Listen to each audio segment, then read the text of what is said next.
फहाशी का अड्डा और लड़की जो शख्स भी आता उसे रो रो कर पाँव पड़कर ये कहती कि ये खत मेरा पहुंचा दो।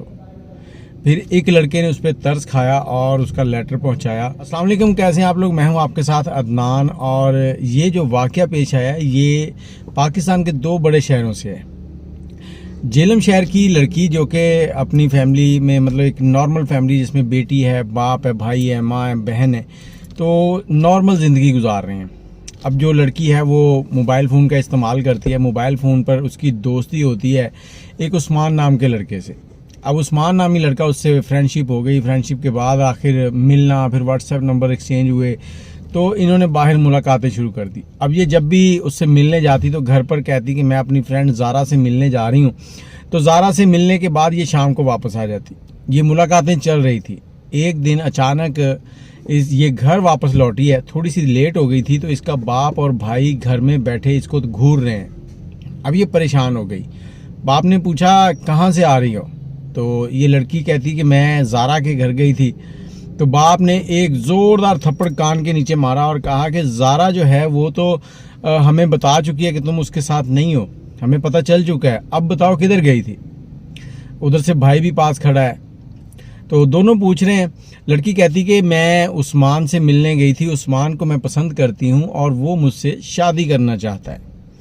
अब इतनी बात हुई, बाप ने समझाया, कुछ दो चार थप्पड़ लगाए। उसके बाद इसको कहा कि अपना मोबाइल दे दो। इससे मोबाइल ले लिया और इससे कहा कि अगर तुमने घर से बाहर पाँव निकाला तो तुम्हारे पाँव काट देंगे, तुम्हें जान से मार देंगे।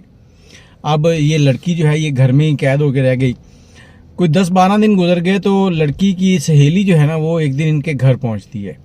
और ये 10-12 दिन इसकी उस्मान से बात नहीं हुई, इसका नंबर बंद था, इसके पास रब्ता करने का कोई ज़रिया नहीं था।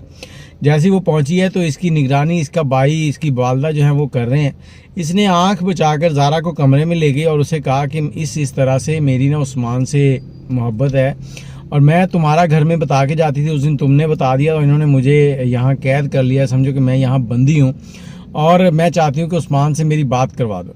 अब इसकी सहेली जो है वो कहती है ठीक है, ये लो मेरा मोबाइल। इसने उस्मान को कॉल की और उसे कहा कि देखो इस तरह से मेरे घर वालों ने मेरा मोबाइल छीन लिया, मैं तुम्हारे बिना नहीं रह सकती, तुम ऐसे करो कि मुझे यहाँ से ले जाओ, मैं तुमसे शादी करना चाहती हूँ। अब उस्मान जो था वो तो ऐसे था जैसे पहले से तैयार बैठा है कि लड़की की कॉल आएगी और मैं उसे ले जाऊँगा।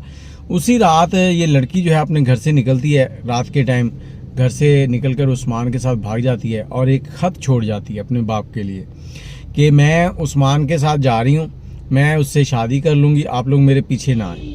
लेकिन बाप ने फिर भी अगले दिन उस्मान के ऊपर अगवा का मुकदमा दर्ज करवा दिया। ये लड़की उस्मान के पास गई, उसने इसको लिया, लेके सीधा गया कोर्ट और कोर्ट जाकर इसने मैरिज कर ली, शादी कर ली। और उसके बाद पुलिस इनको ढूंढ रही थी, उस्मान का नामजद था। अब ये दोनों लड़की और लड़का पहुंचे पुलिस के पास। पुलिस ने कहा जी देखें FIR दर्ज हो चुकी है और इससे छुटकारा तभी है जब लड़की आपके हक में बयान दे।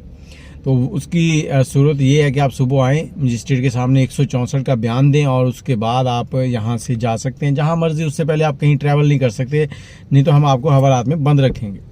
अब ये चले गए। अगले दिन बयान दिया, सब कुछ। लड़की ने कहा जी जो भी है मैं अपनी मर्ज़ी से कर रही हूँ, मैं शादी कर रही हूँ, मेरे घर वाले मुझ पर मुझे मारते थे या जो भी था। उसने वो बयान दिया और लड़के के हक में बयान दे दिया। बयान देकर निकले तो लड़की के बाप ने कहा कि समझो आज से तुम हमारे लिए मर गई और हम तुम्हारे लिए मर गए। लड़की बड़ी खुश थी, लड़के के साथ चलेगी। लड़की कहती चलो अब तुम्हारे घर चलते हैं। लड़का कहता मेरे घर? मैंने तो अभी घर पे बताया ही नहीं है। अब अगर घर पे अभी तुम्हें ले जाऊंगा तो घर वाले तो परेशान हो जाएंगे, वो कहेंगे मतलब उनको मैं कैसे गाइड करूंगा, तुमसे शादी कर ली है।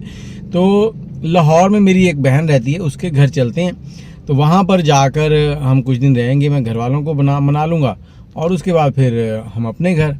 लड़की उसके साथ चली गई। वहाँ पर तकरीबन 1 महीना इनको गुजर गया। उस्मान इसके साथ, वहाँ पर उस्मान की बहन और उसका बहनोई वो रहते थे और ये सारी सिचुएशन चल रही है। 1 महीने के बाद ये लड़की बैठी हुई है, उस्मान की बहन आई, इसको कहती कि देखो बहुत हो गया, बड़ा बैठ के तुमने खा लिया है, अब तुमने काम करना है।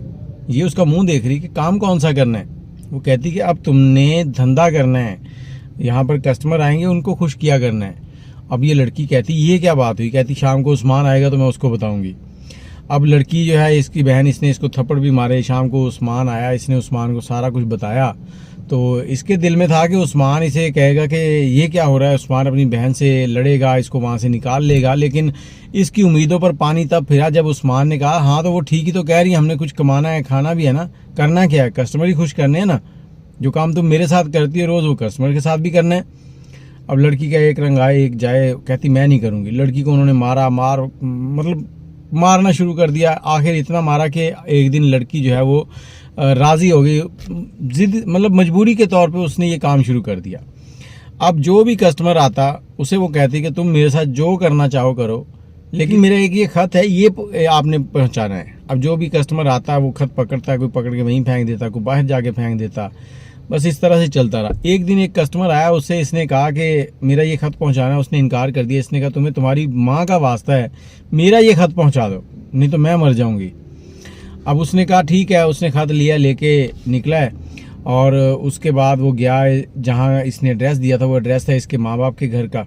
अब वो ख़त लेके गया, इसके बाप का दरवाज़ा खटकाया, बाप आया तो बाप ने ख़त पकड़ा। उसने कहा किसका है ख़त? उसने कहा जी मुझे नहीं पता ख़त किसका है, कैसा है, क्या है, मुझे कहा गया था कि आपको दे दूं। उसने ख़त दिया और वो चला गया। ख़त खोला, उसमें उसने जो कुछ उसके साथ बीत रहा था कि मैंने आप लोगों के साथ जो भी किया गलत किया, मैं खुश थी कि मेरी उससे शादी हो गई, लेकिन ये शख्स जो है ये एक दलाल है, ये इसी तरह से लड़कियों को झांसे में देखकर उनसे शादी करता है। फिर यहाँ पर ये फ़लाँ जगह है, वहाँ पर इसकी बहन है, ये वहाँ पर धंधा करते हैं और मैं इस दलदल में धंसती जा रही हूँ। मैं चाहती हूँ कि आप लोग मुझे निकाल लें यहाँ से, मैं आप लोगों के बगैर मर जाऊँगी। अब वहाँ बाप जो है वो जीते जी मर गया कि उसकी बेटी के साथ क्या हो रहा है। बाप ने फौरी तौर पर वहाँ का जो करीबी थाना था वहाँ गया, वहाँ जाकर उसने वो दोबारा से FIR करवाई और पुलिस को लिया और फौरी तौर पर वहाँ पर रेड करवाई। जैसे ही रेड हुई है तो वहाँ से सारी लड़कियाँ जो हैं वो बाजियाब हुई हैं। लड़कियों के बाजियाब करवाने के बाद इनकी जो बेटी थी वो भी आ गई। अब बेटी बाप के पैरों में सर रख के बैठी हुई है कि मुझे माफ़ कर दें, मैंने आपकी बात ना मानकर बहुत बड़ी गलती की थी। उसके बाद इसके जो शौहर था उसको और उसकी बहन को और उसका जो बहनोई था जिसने पहली बार इसके साथ ज़्यादती की थी उसको गिरफ़्तार किया गया, हवालात ले गए, उनके ऊपर एक केस चलेगा। लेकिन आगे न जाने वो बच जाएं या छूट जाएं, क्या होता है क्या नहीं होता। लेकिन इस लड़की की ज़िंदगी ख़राब हो गई। भला हो उस शख्स का जिसने इसका ख़त इसके घर तक पहुँचा दिया और इसके वालिद ने फौरी तौर पर एक्शन लिया और अपनी बेटी को वहाँ से निकाला।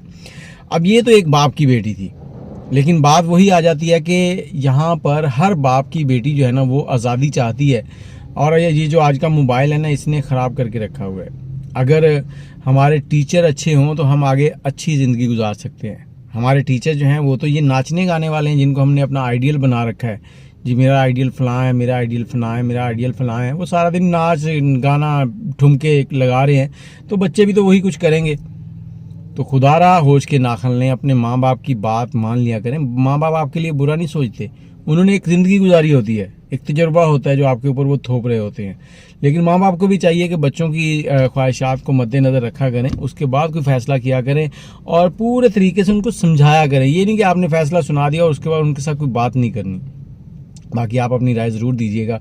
ये एक बेटी जो इस दलदल में फंसी थी वो निकल गई, लेकिन ऐसी सैकड़ों बेटियां ऐसी ही दलदल में फंसी हुई हैं जो कि नहीं निकल पाती इन मामला से। कई बार घर वाले एक्सेप्ट नहीं करते, कई बार ऐसे मामला हो जाते हैं कि वो वापस ही नहीं आना चाहती, खुद को सज़ा दे रही होती हैं। तो ये जो दोस्तियां होती हैं ना ऐसे, इनके ऊपर एतमाद ना किया करें। बाकी अपनी राय दीजिएगा। मुझे इजाज़त दें। अल्लाह हाफिज़।